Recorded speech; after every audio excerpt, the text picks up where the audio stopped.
దమ్ముంటే మగాడివైతే ఇచ్చిన మాట ప్రకారం రైతు భరోసా అన్నావు కదా, అది చేసి చూపెట్టు. దమ్ముంటే మగాడివైతే ఇవాళ పంటలు ఎండిపోతున్నాయి, పంటలకు నీళ్ళు, గొంతులు ఎండిపోతున్నాయి, ఆ ఎండిన గొంతులకు నీళ్ళు.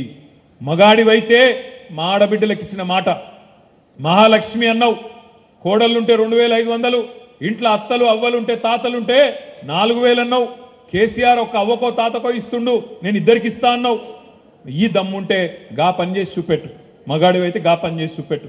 ఇవాళ నోటికొచ్చిన మాటలు, నోటికొచ్చిన సొల్లు పురాణం, ఎటు పడతట అబద్ధాలు చెప్పి ఇవాళ గద్దెనెక్కి ఓడ మీద ఉన్నప్పుడు ఓడమల్లన్న, ఒడ్డుకెక్కినాక బోడమల్లన్న అన్నట్టు ఇవాళ ప్రజలను కించపరిచే విధంగా చిల్లర మాటలు మాట్లాడుతూ ఉన్నాడు ఈ ముఖ్యమంత్రి.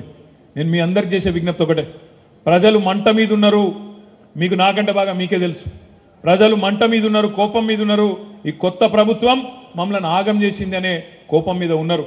మా మైనారిటీ సోదరులు ఆలోచన చేస్తూ ఉన్నారు, చూస్తూ ఉన్నారు. ఈయన ఖచ్చితంగా గతంలో టీడీపీని ముంచిండు, ఇప్పుడు మళ్ళా కాంగ్రెస్ను కూడా ముంచేటట్టే ఉన్నాడని చెప్పి మా మైనారిటీ సోదరులు కూడా ఆలోచన చేస్తూ ఉన్నారు. ఎందుకంటే మీరు చూస్తున్నారు ఏం మాట్లాడుతున్నాడు ఆయన. ప్రధానమంత్రి ముంగట పోయి నిలబడి ఆప్ హమారే బడే భయ్యా హై, బడే బాయి హై అంటాడు. అందుకే కేసీఆర్ గారు ఎప్పుడు చెప్తుంటారు, బడే బాయ్తో బడే బాయ్ చోటే మియా సుబాన్ అల్లా అని చెప్తుంటారు కేసీఆర్ గారు. గట్లున్నది కథ ఇయ్యాల. అసలు బడే బాయ్ అట నరేంద్ర మోడీ. ఇంకొక మాట అంటాడు సిగ్గు లేకుండా, ఇప్పుడే మా జమీల్ భాయ్ చెప్పిండు, ఆత్మగౌరవం కలిగిన ఏ తెలంగాణ బిడ్డ మాట్లాడని మాట, ఆత్మగౌరవం ఉన్న ఏ తెలంగాణ బిడ్డ కూడా ఒప్పుకోని మాట.